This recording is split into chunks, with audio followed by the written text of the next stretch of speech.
Greetings, seekers of history and lovers of legend. Today, we journey back to a time of pharaohs and empires, of love and war, and of a woman who captivated the world with her intellect, charm, and ambition. I am Cleopatra, and this is my story. My full name was Cleopatra VII Theophilopata, and I was the last active ruler of the Ptolemaic Kingdom of Egypt.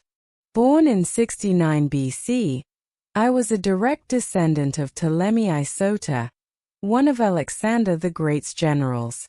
Our dynasty had ruled Egypt for nearly 3 centuries, a Hellenistic Greek family perched atop an ancient Egyptian civilization. It was a delicate balance, one I understood from a very young age. Growing up in the bustling, intellectual city of Alexandria, I was immersed in a world of learning. Unlike many of my predecessors, I made it a point to learn the Egyptian language, as well as Greek, Latin, Hebrew, Aramaic, and several others. Knowledge, I believed, was power. It allowed me to communicate directly with my people, to understand their needs, and to command respect from foreign dignitaries. I was a queen, yes, but also a scholar, a diplomat, and a strategist. My early years were fraught with political intrigue, as was often the case in our family. My father, Ptolemy XII Orleats, struggled to maintain control, often relying on Roman support. This reliance on Rome was a shadow that loomed large over my reign.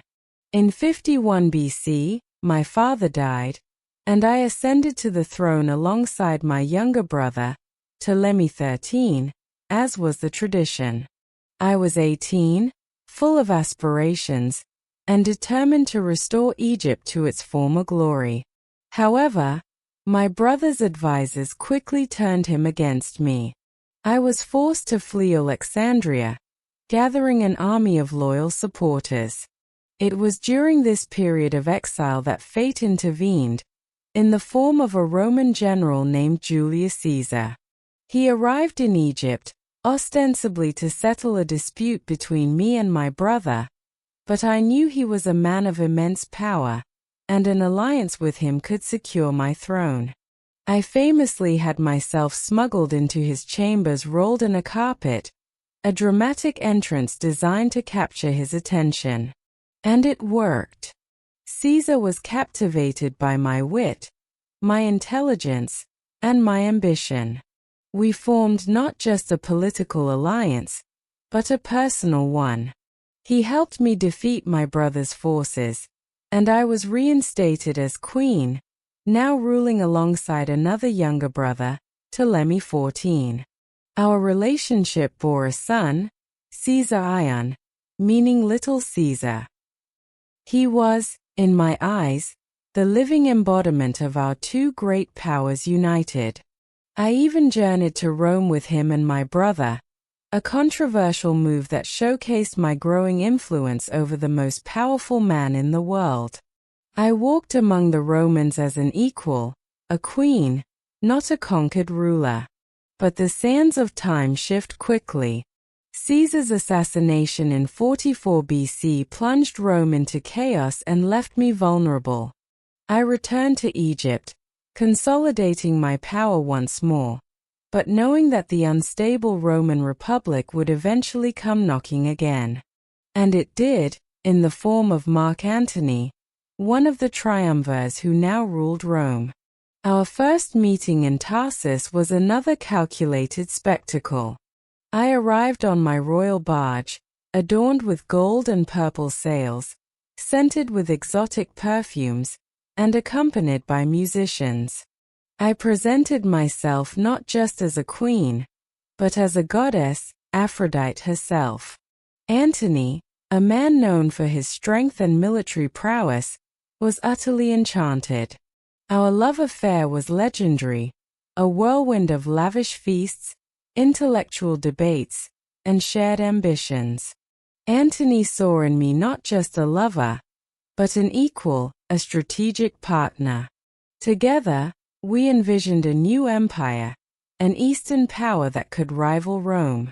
We had 3 children together, twins Alexander Aelios and Cleopatra Selene, and later, Ptolemy Philadelphus. But our alliance drew the ire of Octavian, Caesar's adopted son and Antony's rival in Rome. He skillfully portrayed me as a foreign temptress, corrupting a noble Roman general.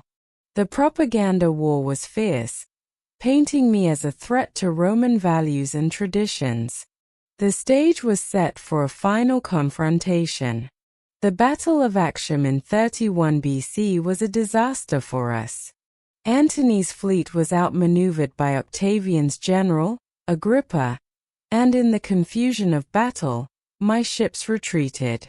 Antony followed, leaving his land forces to their fate. It was a crushing defeat, marking the beginning of the end. Octavian pursued us to Egypt.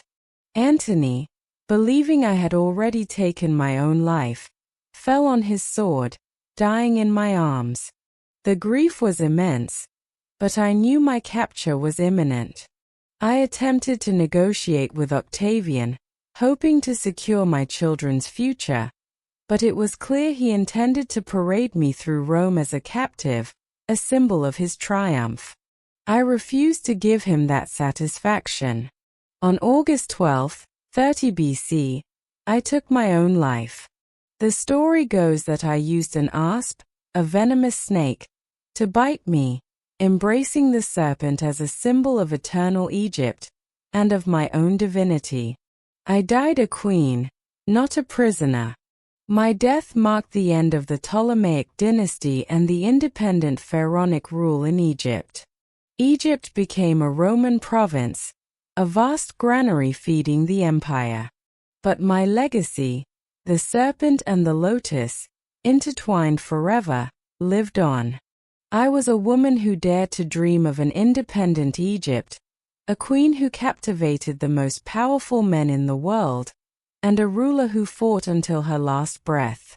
My story has been told and retold through the ages, often romanticized, sometimes demonized, but always remembered.